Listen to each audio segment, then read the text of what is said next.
Приветствую всех на канале Магия Песка.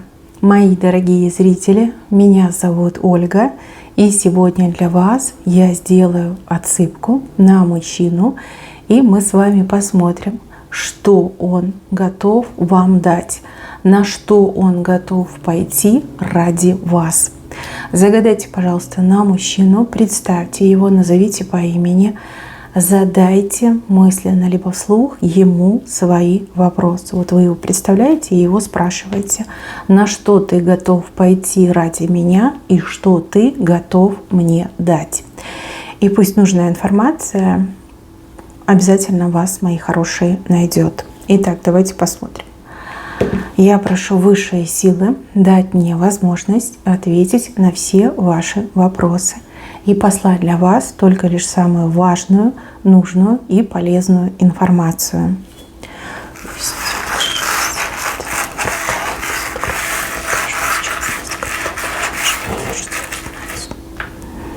Это что за слезы какие-то тут вышли? Прям вышли слезы. Не могу понять, чьи, ваши или его. Слезы вышли. Возможно, сейчас какие-то проблемы в отношениях у вас. Возможно, вы загадали на мужчину, с кем у вас конфликт случился, либо вы не общаетесь, либо вы на расстоянии находитесь. То есть явно кто-то о ком-то плачет. То ли вы плачете о том, что вы не вместе и вам без него плохо, то ли он плачет по вам по той же самой причине. А может быть, вы оба плачете втайне друг от друга, но потому что вы не вместе, а вместе быть очень сильно хочется.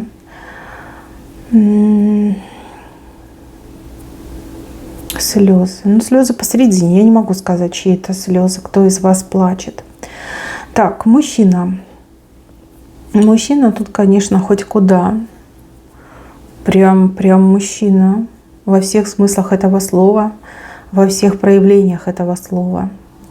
Прям такой, знаете, мужской стержень. Я понимаю, за что вы его полюбили и почему вас так к нему тянет. У него прям такая мужская энергия, сильная, классическая, такая, знаете, вот прям герой, мужчина-герой. Возможно, он действительно там спортсмен, либо он военный, либо он вот какими-то героическими поступками прославился.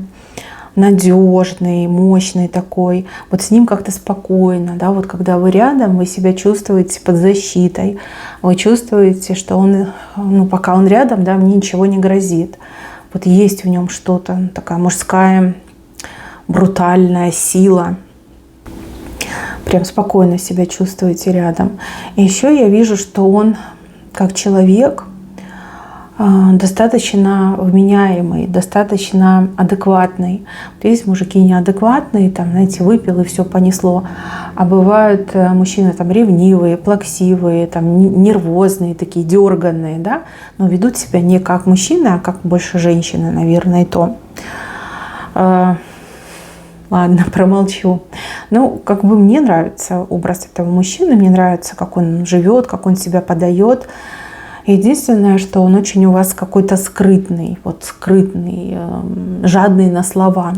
Да? Он как-то чувства свои выражает больше как действиями, чем словами. Ему как будто бы больно говорить. Ну, если начинает говорить, то как-то кратко, как будто бы ему неудобно, особенно когда про чувства нужно сказать. Вас это немножко задевает, цепляет, потому что вы девочка очень эмпатичная, вы очень мягкая, вы очень такая мимимишная, вы любите объятия, вы любите там, всякие такие нежные слова. Вы очень часто ему говорите эти слова. И от него тоже ждете. А он как бы зажимает, да, зажимает про любовь сказать, зажимает там комплимент сделать. Хотя по глазам вы видите, да, как он к вам относится. Вы ведь чувствуете его любовь, чувствуете. Но он у вас достаточно, да, скрытный. Он не любит говорить о своих проблемах. И не потому, что он их стесняется, а потому что он, скорее всего, как мужик, как мужчина, не хочет вас обременять своими как бы какими-то неудачами либо сложностями. То есть я типа мужчина, я сильный, я должен сам все решить. Зачем мне свою женщину грузить проблемами, да? Ну что это, что за дела, да? Я не буду ей об этом рассказывать. Плюс мне еще идет, что он очень вас оберегает от каких-то моментов, которые он считает неприятными, да, ну, допустим, вот я вижу рядом с ним женщину, которая буквально ему уже там мозг проела, дырку сделала в голове по поводу вас. Эта женщина, она то ли ревнует очень сильно, то ли завидует, и она постоянно ему говорит, что вы какая-то там не такая, что вы хитрая, что вы там подлая, что вы изменять ему будете, либо уже изменять. В общем, гадости говорит, как будто бы она вас все время обвиняет. Он с ней по этому поводу постоянно выясняет отношения. Он ей все время говорит, что ну не лезь, да, я ее люблю, ты ошибаешься, она хорошая девушка, она замечательная, у нее прекрасное сердце, она честная. Вот, не лезь, как бы, да, не лезь в наши взаимоотношения. Еще мне идет, что он пытается не допустить общения вас с той другой женщиной. Ну, потому что он знает, что она на вас накинется, что она начнет там вас обижать, наверное, какие-то гадости вам говорить. Вот. Он и вам не говорит, что эта женщина к вам плохо относится, и не допускает вашего общения с ней. То есть, допустим, если это его мама, и вы думали, почему он не знакомит меня с мамой? Потому что он знает, что мама у него немножко там нездоровая, да, и чтобы не было конфликтов, чтобы она вас не обидела, он просто не допускает общения. Либо, может быть, это его там ребенок от предыдущего брака, там девочка, например, там взрослая дочь, и он знает, что девочка очень ревнивая. Опять же, она молоденькая, маленькая, да, там можно говорить всяких гадостей. То есть она папу ревнует, как бы, и для нее все женщины, которые у папы появляются, они все типа априори плохие. Вот. И вы думаете, вот почему он меня не знакомит? Не знакомит, потому что не хочет, чтобы вы услышали каких-то гадостей, да. Ну вот ради вас он готов порвать отношения с этой женщиной. Прям не задумываясь, готов порвать. И я так понимаю, что он уже этой женщине озвучил, поскольку он человек дела, она так знатно испугалась. Ну, потому что терять она его не хочет. Ну, если мама, если дочка, то понятно, что не хочет терять. Может, даже какая-то бывшая, да, которая зависит от него. Он ей, например, там алименты платит, деньгами помогает. И он так и сказал, что еще раз что-то себе позволишь, какие-то там высказывания, умозаключения, какие-то обвинения. То есть мы больше с тобой общаться никогда не будем, не увидимся. То есть ты меня знаешь, я вот как бы слово свое сдержу. Вот ради вас он готов порвать отношения. Представляете, вот уровень отношений между вами, любви между вами, что он готов разорвать навсегда отношения со своей родной мамой. И это он готов сделать ради вас, потому что он видит, что мама ошибается, и она вот как одержимая какая-то, да, в своей злости, ревности. А вы, ну, прекрасная, достойная девушка, которая всего этого не заслужила, да, что это за обидные вещи происходят. Дальше, мои хорошие. Ради вас этот мужчина готов работать, я не знаю, там, в 3 смены, либо там 24/7, да, вот прям пока ноги носят, да, пока глаза не слиплись, я готов работать. Он не боится работы, он готов работать, он готов зарабатывать. Если вы вот в чем-то нуждаетесь, либо что-то попросите, либо будет какая-то необходимость, он готов на это пойти, он готов это все делать. Единственное, что вот я вижу, что ему с работой очень сильно не везет. Не везет по одной простой причине, что его очень сильно глазят. Он очень сильно подвержен сглазу. Почему он ему подвержен? Ну, то ли какие-то родовые тут вещи проходят, то ли у мужчины нет защиты. Да? Допустим, вот мама у него склочная, агрессивная, и вместо того, чтобы там молиться за своего сына, вместо того, чтобы там ставить защиту на своего сына, она как бы, ну, видите, всякой хренью, извините, занимается. Она против вас, да, что-то затевает, обижает, тем самым задевая его. Представляете, он вас любит, а она против его любви пытается козни строить. То есть как бы, ну, совсем нехорошо.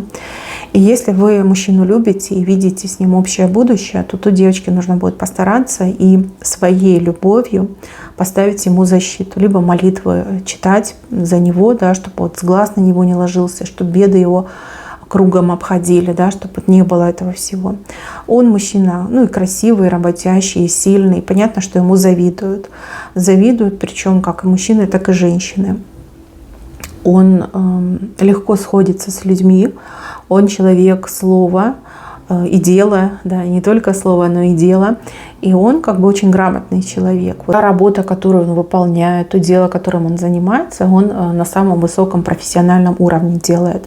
И также я вижу, что он может там руками разные вещи делать. Там, у кого-то машину может починить, у кого-то там ремонт может сделать. То есть, ну, достаточно грамотный мужчина, работящий мужчина. И вот идет постоянная зависть. Еще я вижу, что у мужчины очень часто какие-то травмы происходят. Это тоже из-за зависти. Потому что он красивый, у него тело сильное, красивое.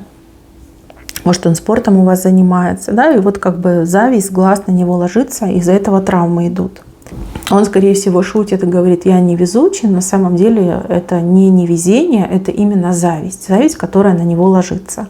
Какое-то у него очень токсичное окружение. И вот прям каждый, кто в его окружении, он ему завидует. То есть там друзья мужчины могут завидовать жены этих друзей, да, ну, типа у меня муж неказистый, да, ни туда, ни сюда, а этот мужчина вообще идеальный, да. Вот начинается зависть. Его бы, конечно, лучше от этой зависти защитить. Дальше, мои хорошие, этот мужчина готов, ну вот все свои деньги на вас потратить, отдать. Вот мне больше идет не потратить, а именно отдать. В чем разница? Потратить — это значит, знаете, как просто вот все, что хотите, вам купить. А отдать — это если вам нужны какие-то деньги, там, например, у вас есть там долг, либо у вас есть какая-то насущная проблема, ее нужно закрыть, перекрыть деньгами. И вы ему говорите: вот мне нужны деньги, чтобы рассчитаться там с долгом, либо что-то приобрести там срочно. Там мама, например, да, плохо себя чувствует, хочу ее обследовать, нужны деньги. Вот он готов отдать все, что у него есть. Буквально себе ничего не оставит, он все вам отдаст. То есть вы для него, как бы, получается, и главнее, и важнее всего. Он готов, не знаю, там, на сухариках жить, но вам все деньги отдать. То есть себе в чем-то отказать, но вам отдать все деньги. Даже не просто потратить, а именно отдать. Еще, мои хорошие, мужчина готов ждать. Вот сколько надо, столько он готов ждать. Может быть, вы действительно сейчас не вместе. Может быть, есть какие-то ограничения, есть какие-то проблемы. Может быть, вы учитесь, либо вы, там, допустим, замужем, да, и с бывшим еще не развелись. Может быть, вы сейчас вообще в каком-то другом месте живете и там работаете, допустим, у вас контракт. Тут мужчина готов ждать столько, сколько надо. Причем он будет вас ждать нежно и преданно. То есть он ни на каких других женщин внимания не будет обращать. Он готов воздерживаться. Просто вот сколько нужно, столько и буду. То есть, как бы физиологию свою держать в кулаке, он на это все готов. И он, скорее всего, на это все идет. Потому что мне идет, что вы как-то странно общаетесь, по друг другу слезы льете. То есть воздерживаться, не пускаться во все тяжкие. Знаете, вот есть мужчины, которые такие: мне надо, да, я не могу воздерживаться, и я там просто не могу без этого, я должен, да. А ты вот раз мне там не даешь, либо нету доступа к тебе, то типа не обижайся, да, вот мне надо. Этот мужчина никогда так не скажет, и уж тем более никогда так не поступит. Еще этот мужчина ради вас готов как куда-то ехать, переехать, уехать, вот полностью изменить свою жизнь, как будто бы все сначала начать. Очень часто мужчины, допустим, там женщину приводят в свой дом, либо привозят там в свой город, в свою страну. А этот ради вас готов полностью обнулиться и вот с чистого листа начать свою жизнь. То есть он себе верит, он знает, что у него руки, ноги, он как бы везде пригодится, да? Там везде заработает, везде сможет прожить. И вот ради вас он готов, буквально, не знаю, там, на край света уехать и все сначала начать. И это на самом деле очень ценный и очень важный момент. То есть он никогда там не будет требовать от вас, что вы там простились со своей жизнью, либо пошли на какие-то уступки, оставили там свой дом. То есть если вы там живете в разных городах, либо в разных странах, мужчина будет говорить: как ты хочешь, как ты выбираешь. Если вы скажете, что я хочу остаться там, где я есть, он обязательно переедет к вам, не знаю, либо приобретет жилье, либо будет снимать, он переедет. Он вас не будет заставлять менять свою жизнь. Он скорее свою жизнь поменяет в угоду вам. Еще я вижу у этого мужчины желание какой-то подвиг во имя вас совершить. Ему очень хочется доказать вам свою любовь. И вот он иногда размышляет, вот на что я готов, да, либо что я могу такое сделать, вот, чтобы мою женщину, любимую, принцессу, даму сердца вот порадовать, да, убедить в своей любви. И вот когда он сам себя спрашивает, он как бы говорит: я готов на все, я даже готов жизнью пожертвовать ради нее, ради ее будущего. И как бы говорит: мне самое важное — это понимать, что она счастливая. Вот даже если она придет ко мне и скажет, что вот понимаешь, мне там почка нужна, да, либо мне там сердце нужно, он с радостью пойдет на то, чтобы вам это отдать. И также я вижу, девочки, если вы придете и скажете, что вы полюбили другого мужчину, что вы хотите с другим мужчиной будущее создать, да, семью создать, этот мужчина вас отпустит. Отпустит, причем пожелает вам удачи и еще будет вам там, не знаю, как-то помогать по жизни. То есть для него самое главное — это видеть ваше счастье.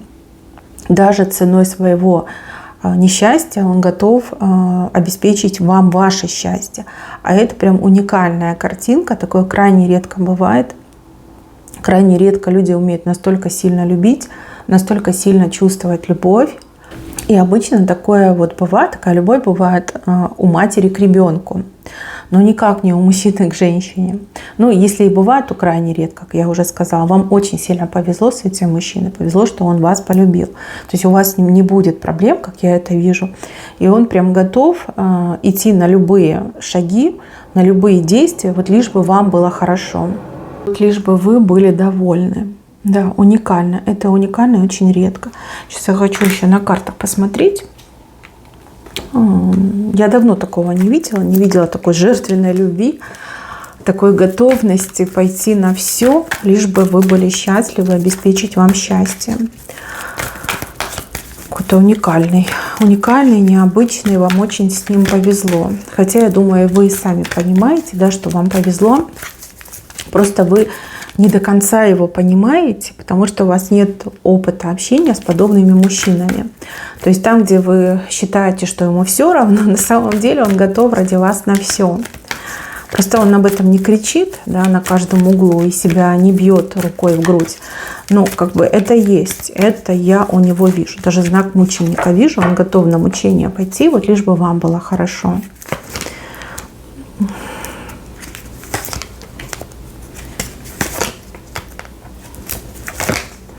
Вот он верит, что вы будете вместе, что вы вот такая счастливая семья, что все у вас будет хорошо. Вот у кого-то мужчина еще там верит, надеется, очень хочет детей совместных. Либо если вы уже там постарше, то чтобы у вас внуки хотя бы были, да, чтобы вы вместе были, бабушка и дедушка, вот к вам внуки приезжали, да, растить внуков. Но если вы еще молодые, то очень хочет с вами общих детей. Он верит, что со временем у вас все получится, что со временем у вас как новая жизнь на двоих начнется. Вот счастливая, да, вы в одном гнезде, у вас все хорошо. Ах, мужчина, который хочет вас уберечь от всяких бед, и мужчина, который хочет подарить вам как бесконечное счастье. Вот на что он готов? На все готов. Понимаете, жизнь готов отдать, либо ценой своей жизни вас защитить, вот лишь бы вы были счастливы. Ну вот. Хочет на самом деле с вами вот такую счастливую семью. Не знаю, вот, по судьбе, да, по судьбе дерево. Знаете, у него какое-то дикое желание вас уберечь от каких-то бед, от каких-то злых людей, от каких-то неприятностей. Он так за вас боится. Вот иногда он сам себя прям накручивает по поводу вас, вот долго там вас не видел, либо вы действительно на расстоянии. И ему так страшно, что вас кто-то обидит, либо кто-то вам что-то плохое сделает, скажет. И он такой, ну вот как ее защитить, как ее уберечь, да, вот как мне там раздвоиться. Не знаю, он будет менять свою жизнь ради вас, но меняя свою жизнь, он и вашу жизнь поменяет. Поменяет, девочки, к лучшему. Ну, это про любовь и готовность жертвовать всем. Вот ради вашего счастья он готов на все, и, скорее всего, он на все пойдет, вот лишь бы у вас все было хорошо. Мои милые, на этом все. Спасибо за внимание, берегите себя. Всем пока-пока.